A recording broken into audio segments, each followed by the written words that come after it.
अद्य शिक्षकदिवसः अस्ति। तस्मात् सर्वेभ्यः शिक्षकेभ्यः गुरुजनेभ्यः अंधकारनिवारकेभ्यः सन्मार्गप्रवर्तकेभ्यः अस्माकं ये प्रेरणास्रोताः सन्ति तेषां सर्वेषां कृते शिक्षकदिवसस्य हार्दाः शुभाशयाः।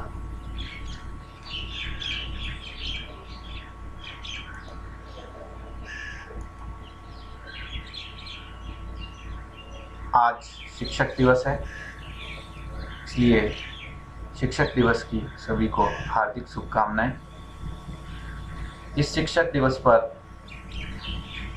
उन शिक्षकों को भी मैं शुभकामनाएं देना चाहूँगा जो ऐसी विषम परिस्थितियों में भी अपने कर्तव्य निर्वहन पर लगे हुए सन्मार्ग की ओर प्रवृत्त करते हुए इस देश को, इस समाज को आगे बढ़ा रहे हैं और भविष्य में भी हमें उनका मार्गदर्शन मिलता रहेगा। इन्हीं शुभकामनाओं के साथ में शिक्षक दिवस की ढेरों हार्दिक शुभकामनाएं मैं हृदय से प्रेषित करता हूं।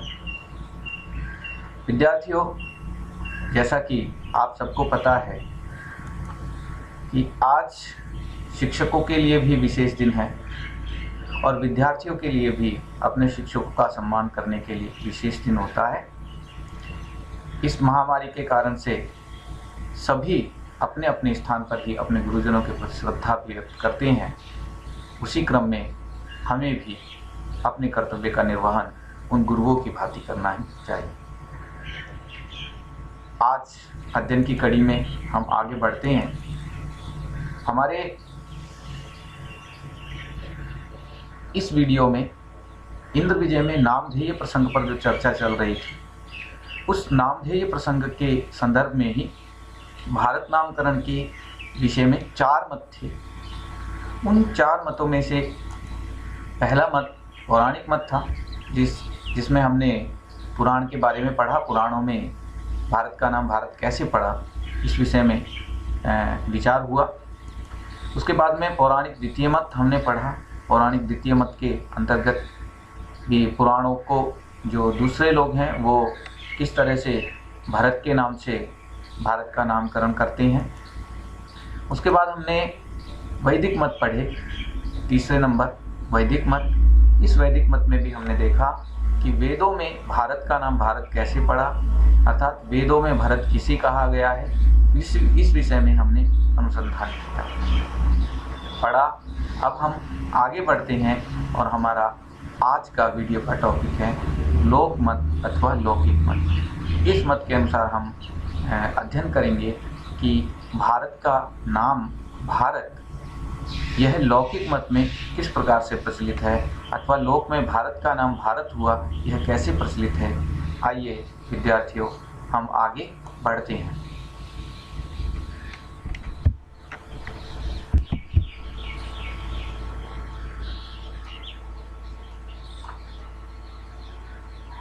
लोकमत।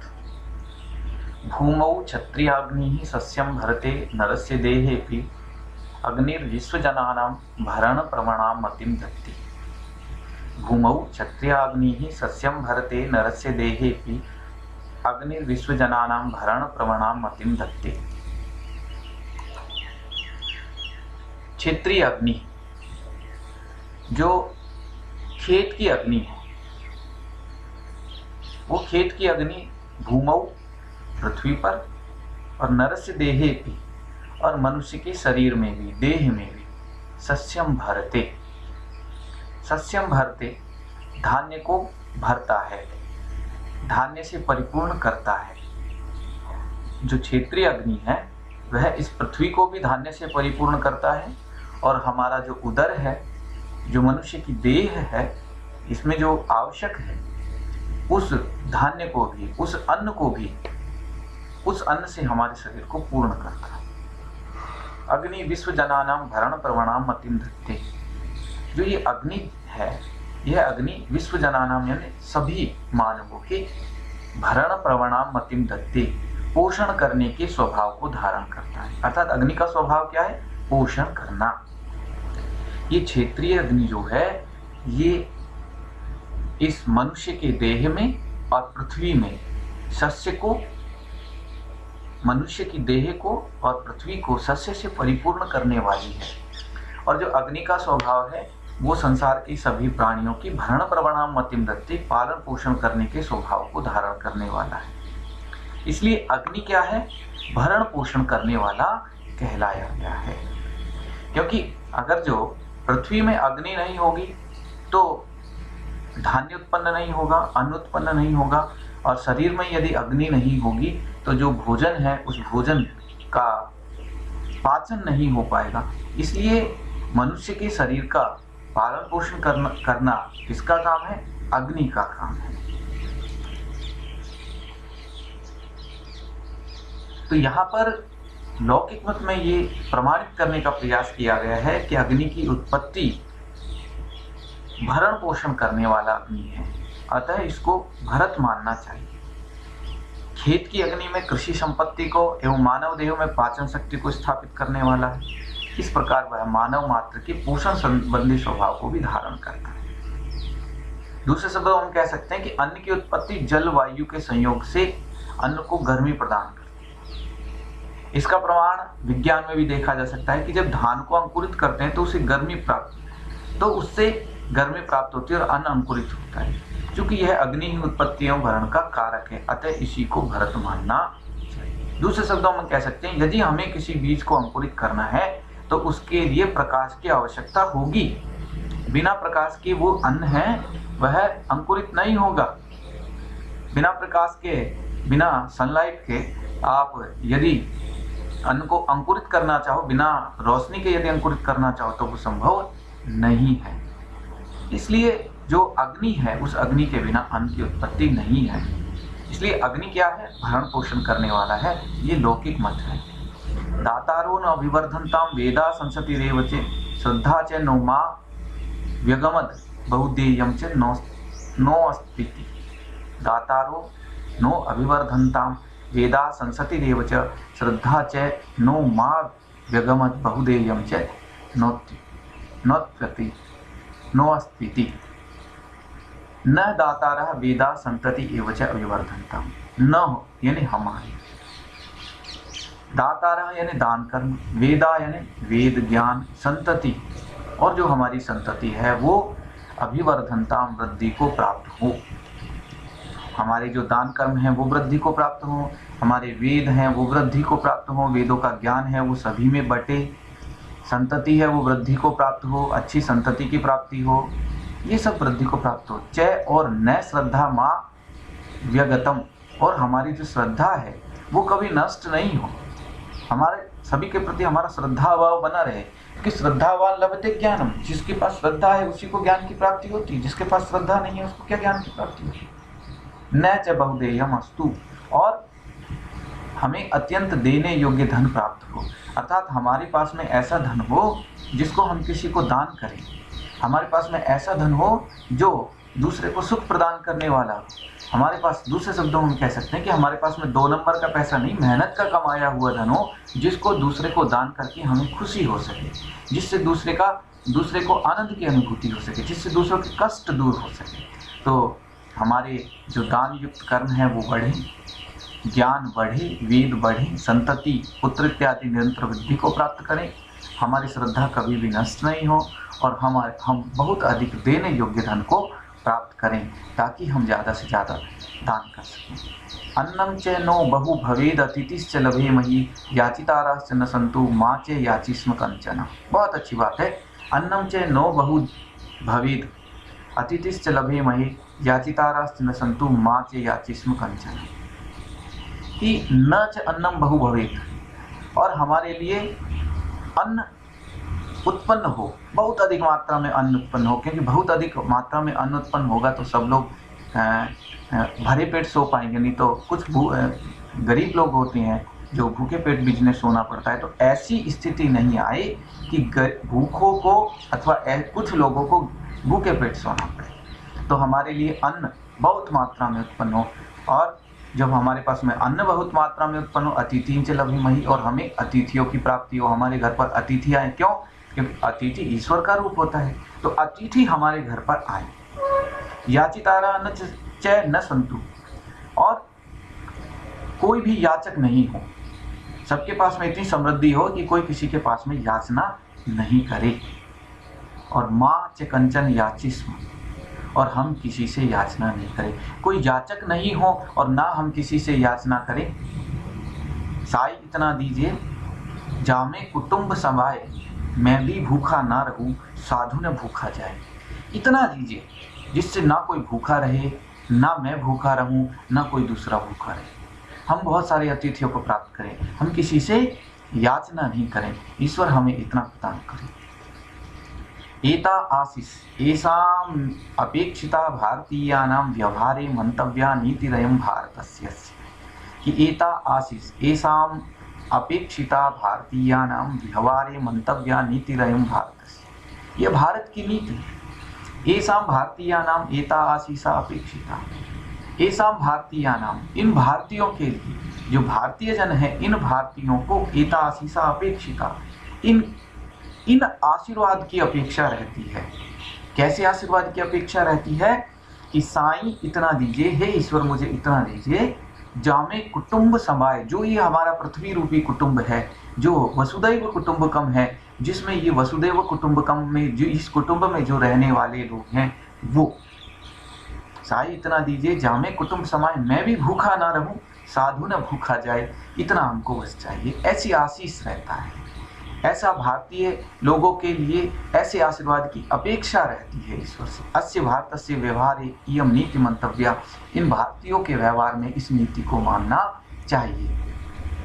अन्नैर्धनैर् यतोयं देशस्त्वेषां परेषां च उदरं भरति ततोयं देशो भारत इति प्रथितः, कि अन्नै धनैर् यतोयं देशस्त्वेषां परेषां च उदरं भरति ततोयं देशो भारत इति प्रथितः। क्लियर किया है इस देश का नाम भारत लौकिक मत में कैसे है कि यतः, क्योंकि अयम देश है, यह जो देश है, भारत जो देश है, अन्नयन अन्न के द्वारा, और धनई धन के द्वारा, एसाम इन सब का, यहाँ पर रहने वालों का, परेशान से उदरम भरती, और दूसरों का उदर पूर्ति करता है, भरण पोषण करता है। क्योंकि ये देश अन्न और धन की समृद्धि से अपने देश तथा दूसरे देशों का भी क्या करता है? भरण पोषण करता है।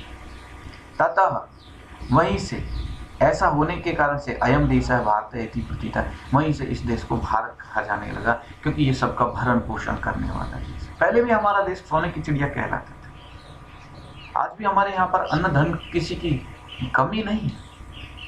यहाँ के लोगों का बहुत बड़ा दिल है। भारत के जो रहने वाली जो संतति है, वो बहुत आध्यात्मिक प्रवृत्ति की है और वसुधैव कुटुंबकम की भावना से युक्त है।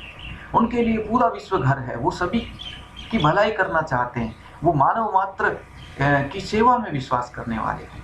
इसलिए यहाँ पर ये देश ऐसा होने के कारण से, ये देश अन्न और धन से दूसरों का और हमारे यहाँ पर रहने वाले सभी का पालन पोषण करने के कारण से इस देश को भारत ऐसा कहा गया है। हिंदुस्तान शब्द की भारतीय संज्ञात्व व्यवस्था। हिंदुस्तान जो शब्द है, अभी जो भारत है इसको हिंदुस्तान भी कहा जाता है, तो हिंदुस्तान शब्द इसके लिए कैसे प्रयुक्त हुआ उसका वर्णन यहाँ पर किया गया है। हिंद पदेन च हिंदुस्तान पदेन च यद आहुरद्यतनाः भारतवर्षम तत् खलु नामर्धस्य जानीयात्। क्या कह रहे हैं कि अद्यतना यानी आज के, हिंद पदेन वर्तमान, हिंद पदेन हिंद पद से, हिंदुस्तान पदेन च और हिंदुस्तान पद से, यत भारतवर्षम आहु जिस भारतवर्ष को जाना जाता है, अथवा जिस भारतवर्ष के लिए हिंद अथवा हिंदुस्तान शब्द का प्रयोग किया जाता है, तत् खलु अस्य नामर्धस्य जानीयात्, वह भारतवर्ष का आधा ही भाग जानना चाहिए। आज वर्तमान में जिसके लिए हम हिंदुस्तान कह रहे हैं, ये पूरा हिंदुस्तान नहीं है, ये हिंदुस्तान का आधा भाग ही जाना जाना चाहिए। कि आज जिसको हम हिंद पद से अथवा हिंदुस्तान पद से जिसको भारतवर्ष कह, जिस भारतवर्ष को हम हिंद अथवा हिंदुस्तान कहती हैं, वह अस्य नामर्धस्य जानीयात्, इस भारतवर्ष का आधा ही जानना चाहिए। अर्थात ये पूरा भारतवर्ष नहीं है। पूरा भारतवर्ष क्या था क्या नहीं था, ये हमें जानने की आवश्यकता है। भारतवर्ष प्राचीन काल में विशाल भारत के रूप में विस्तृत भूभाग में व्याप्त था, बहुत बड़े भूभाग में फैला हुआ था। आज का भारत तो एक छोटा सा है।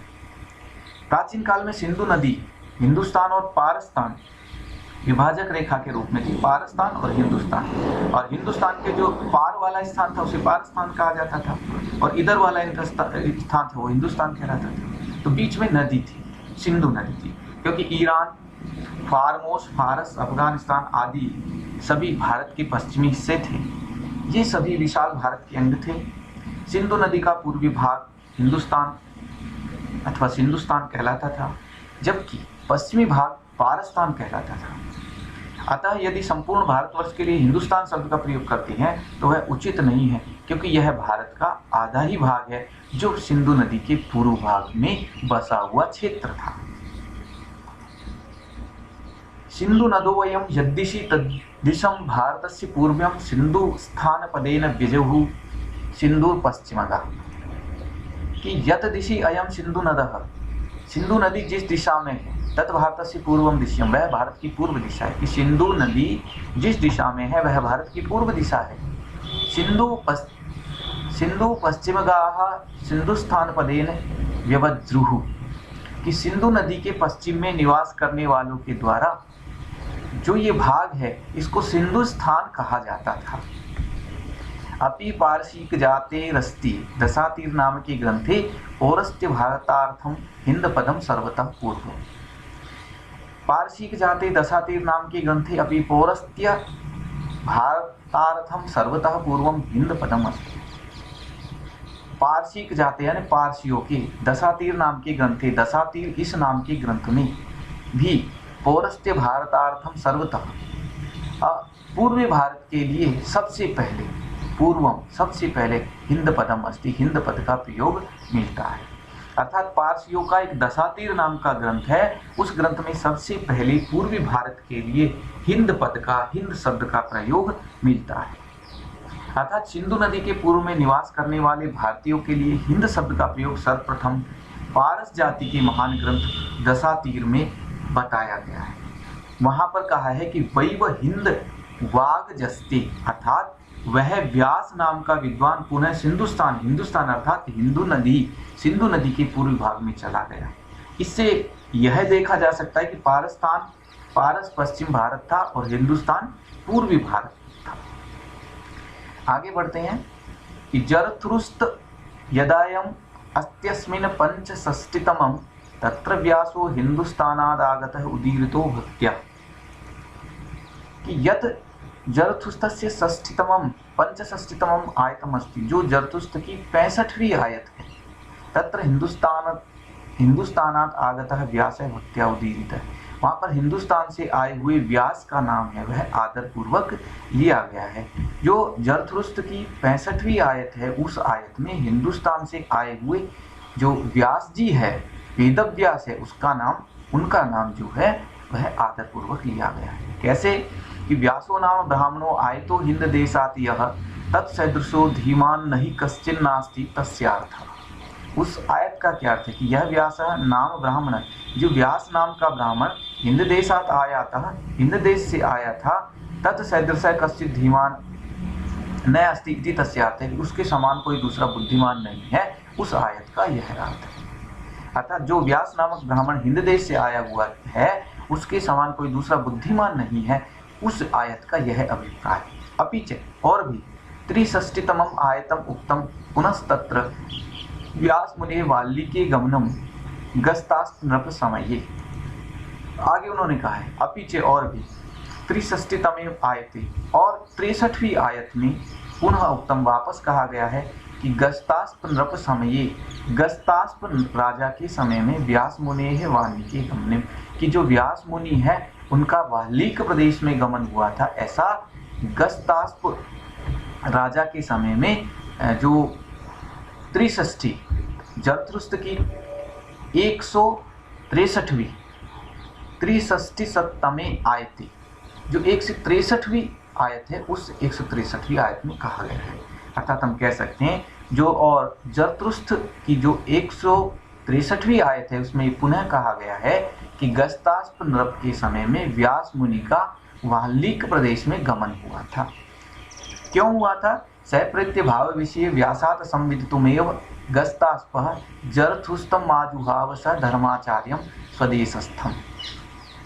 कि स गस्तास्प, उस गस्तास्प नाम के राजा ने, कहीं कहीं पर इसका नाम गुप्तास्प भी मिलता है। उस गस्तास्प अथवा गुप्तास्प नाम के राजा ने प्रेत्य भाव विषय कि मरने के बाद में आत्मा का क्या होता है क्या नहीं होता है, अथवा आत्मा के संबंध में संविदितुमेव विश्व जानने के लिए ही, परिचर्चा करने के लिए ही स्वदेशस्थम धर्माचार्यम, अपने देश में स्थित जो धर्माचार्य है जरथुस्तम आजुहा, जरथुस्त नाम के धर्माचार्य को उन्होंने बुलाया।